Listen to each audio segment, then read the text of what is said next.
দেশে পরিধি বাড়ছে মাশরুম চাষের। তুলনামূলক কম খরচে বেশি মুনাফা হওয়ায় এই খাদ্যপণ্য উৎপাদনে যুক্ত হচ্ছেন নতুন নতুন উদ্যোক্তা। একসময় মাশরুম সম্পর্কে নেতিবাচক ধারণা ছিল মানুষের, তবে দিনের সাথে পাল্টেছে সে ধারণা, আর চাহিদা বাড়ায় বৃদ্ধি পেয়েছে মাশরুমের চাষ।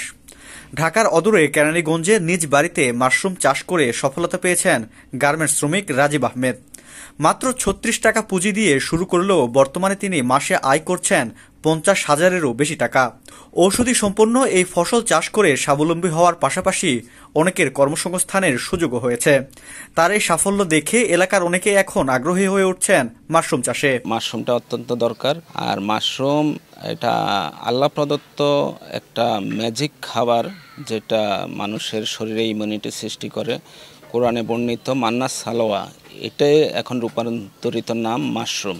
আসলে আমাদের অনেকের ভুল ধারণা আছে যে এটা ব্যাঙের ছাতা, আসলে না, এটা কিন্তু একটা বেহেশতি খাবার। এটা এখন মাশরুম নামে আমরা চিনি। তো আল্লাহ প্রদত্ত সেহেতু এটার মধ্যে যত ধরনের মানবদেহের জন্য যত ধরনের পুষ্টি উপাদান দরকার সবকিছুই এটার মধ্যে পরিপূর্ণভাবে বিদ্যমান। দুটি স্পন কিনে শুরু করলেও এখন রাজীব আহমেদ বাণিজ্যিকভাবে চাষ করছেন মাশরুম। পাইকারি প্রতি কেজি ৩০০ ও খুচরা ৪৫০ টাকা মূল্যে বিক্রি করেন প্রতি কেজি।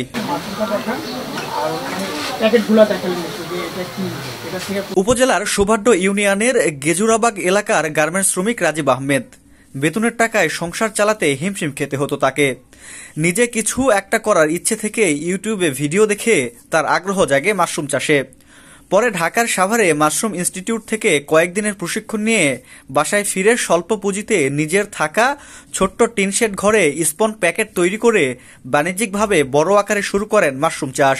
এটা অনেক রকমের কাজ, যেমন অসুস্থ, আপনার ডায়াবেটিস, যেমন হৃদরোগ, অনেক রকমের অসুখের আছে। তো এটা খাইলে আপনার মুখে রুচিও বাড়ে। তখন আমি ভাবলাম যে ঠিক আছে, আমি 1 কেজি আগে নিয়ে যাই। আমাদের কেরানীগঞ্জে আগে মাশরুম সম্পর্কে মানুষ খুব কম চিনতো, কিন্তু এখন ম্যাক্সিমাম মানুষ আমাদের এখানে মাশরুম সম্পর্কে চিনে, জানে।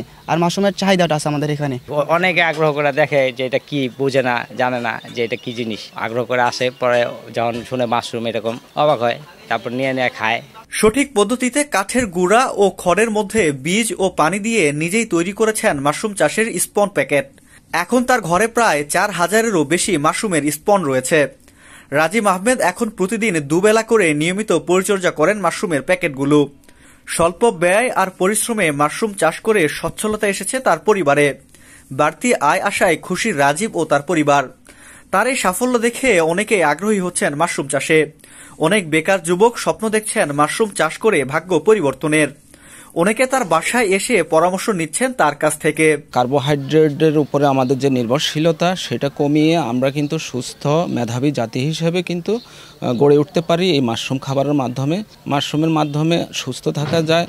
হৃদরোগ থেকে শুরু করে যে কোনো রোগ প্রতিরোধ ক্ষমতা খুবই ভালোভাবে তৈরি হয়, এবং স্থূলতা থাকবে না মাশরুম খাইলে, এবং হার্টের রোগও থাকবে না নিয়মিত মাশরুম খাইলে। উপজেলা কৃষি কর্মকর্তা জানান, মাশরুম স্বাস্থ্যের জন্য বেশ উপকারী।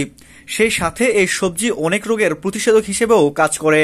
মানবদেহে শুধু রোগ প্রতিরোধ ক্ষমতাই বাড়ায় না, এছাড়া মাশরুমের মাধ্যমে বিভিন্ন ধরনের ভিটামিন, মিনারেল এবং খনিজ পদার্থ থাকে, যা আমাদের শরীরে বিভিন্ন ধরনের রোগ প্রতিরোধকারী উপাদান হিসেবে কাজ করে।